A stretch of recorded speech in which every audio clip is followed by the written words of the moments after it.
আমাদের exam centre Moyna Vivekananda teachers training institute, but আমরা exam দিচ্ছি ডিরোজিও ফার্মা ইনস্টিটিউটে। What a scam bro. Good morning বন্ধুরা, আবারও সকাল সকাল বাইক নিয়ে বেরিয়ে পড়েছি। আর আজকের 18ই সেপ্টেম্বর, অর্থাৎ কালকে বিশ্বকর্মা পুজো দেখার পর আজকের আবার সকাল সকাল উঠে ফ্রেশ হয়ে বেরিয়ে পড়েছি। আর এখন আমরা যাচ্ছি ময়না, কারণ আজকে আমাদের আছে বিএডের লাস্ট পরীক্ষা। তো আজকের আমরা টোটাল 4 জন যাচ্ছি বাইক নিয়ে।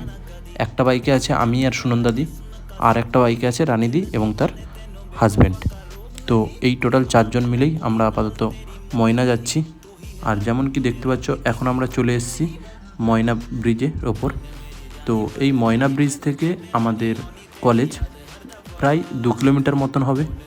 তো ময়না ব্রিজ থেকে দেখতেই পাচ্ছ আজকের ওয়েদারটা কিন্তু বেশ ভালোই আছে, কোনো মেঘ টেঘ নেই। আর যেহেতু আমাদের বাড়ি থেকে ময়নার ডিস্টেন্স প্রায় 60 কিমি মতন, তো বৃষ্টি হলে একটু বাইকে তো সমস্যা হতোই। আমরা এই ভয়টাই পাচ্ছিলাম, কারণ সকাল থেকে খুবই বৃষ্টি হচ্ছিল। তারপর আমরা যখন বেরিয়েছিলাম তখনও কিন্তু মেঘ করেছিল, কিন্তু এখন দেখছি কোনো মেঘ নেই। তো আমরা ভালো মতন পরীক্ষা দিতে পৌঁছে গেছি। আর এটা হচ্ছে আমাদের কলেজ, কিন্তু এখানেও একটা আছে।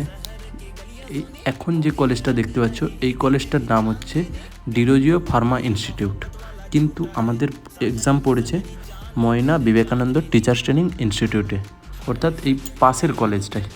পাশাপাশি দুটো কলেজ, কিন্তু আমাদের এক্সাম পড়েছে এখানে, কিন্তু আমরা এক্সাম দিচ্ছি এই ডিরোজিও ফার্মা ইনস্টিটিউটে। মানে বুঝতেই পারছো এখানেও কিভাবে স্ক্যাম হচ্ছে, একদম এক্সাম সেন্টারটাই চেঞ্জ করে দিয়েছে।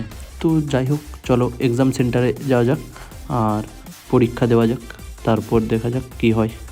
তো যারা যারা মনে করো যে বিএড পরীক্ষার জন্য একদমই পড়তে হয় না, তো তোমরা একদমই ঠিকই ভাবছো। পড়তেও হয় না, কোনো কষ্টও করতে হয় না। পরীক্ষার হলে অ্যান্সার শিট চলে আসে, যেমন এটা আমাদের লাস্টের এক্সামের অ্যান্সার শিট ছিল। আর দেখতেই পাচ্ছ আমাদের গ্রুপ এতে 5টা কোশ্চেন করতে হয়, টোটাল 7টার মতন কোশ্চেন থাকে, 5টা লিখতে হয়।